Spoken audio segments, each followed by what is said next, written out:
to go out and make that case of the huge benefits that this will bring. There needs to be a national debate about it, and I think that the more people see the benefits that come with this, the more, as has happened in other countries, people say, that will make my life easier, and therefore I want to get on with it.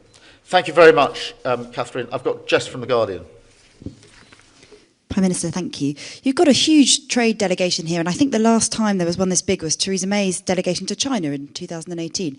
I wonder if you can tell us whether that country is next on your list next year for a big trade trip, and do you have the same hopes for that relationship as the way you've improved it here?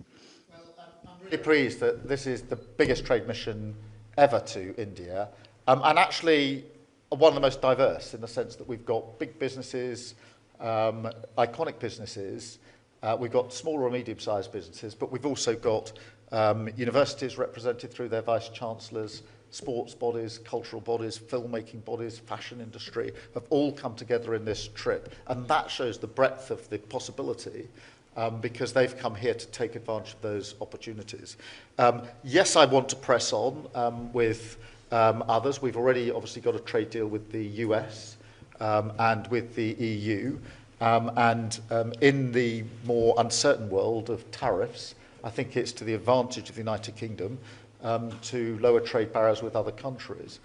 In relation to China, that's not on our list for a trade deal as such, but our position is to cooperate where we can, challenge where we must, and that's been the consistent policy of the government in relation to China. Thank you very much. I've got Aubrey from The Times.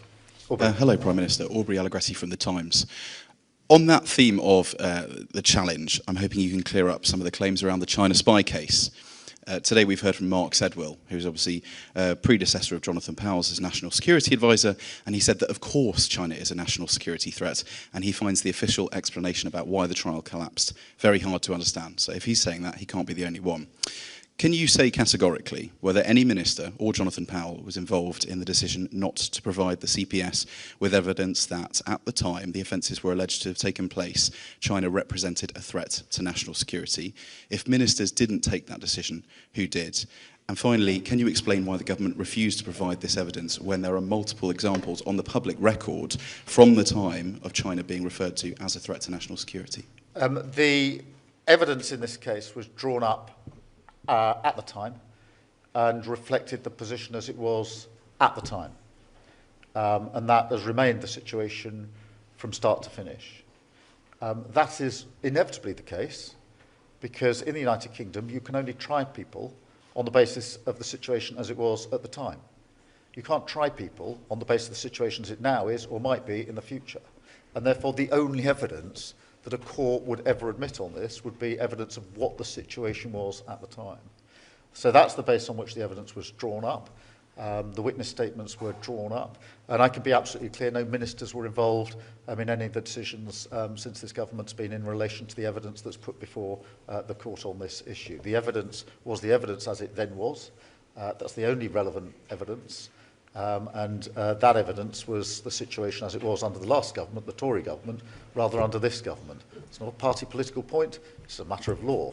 You can only try someone on the basis of the situation as it was at the time of the alleged offence. You can't try them on the basis of the situation as it might evolve weeks, months, years down the line. That's a fundamental, and that's at the centre of this particular issue. Thank you very much. And then Times of India. Yes.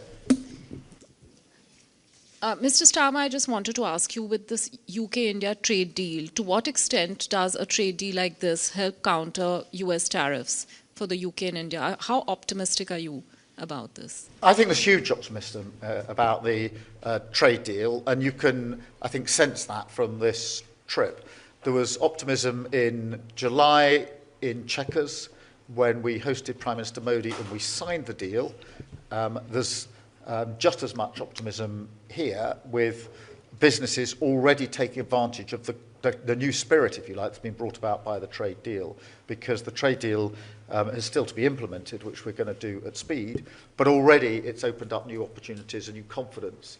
And both Prime Minister Modi and I recognise that in a world which is more uncertain now in trade and the economy, It is significant that two important and great democracies, the UK and India, have signed this agreement, provided that stability and that certainty, because that's what provides the opportunities, some of which we've already harnessed in the last 48 hours whilst we've been here, 10,600 jobs through the opportunities just whilst this delegation has been on the ground. So a really big opportunity, both for UK and for India. And in a sense, that's not just what I'm saying and the Prime Minister is saying here, it's what businesses are saying, it's the discussions they're having, it's what cultural institutions are saying, it's what the universities are saying. They see this as deeply significant in an uncertain world, and they're right about that.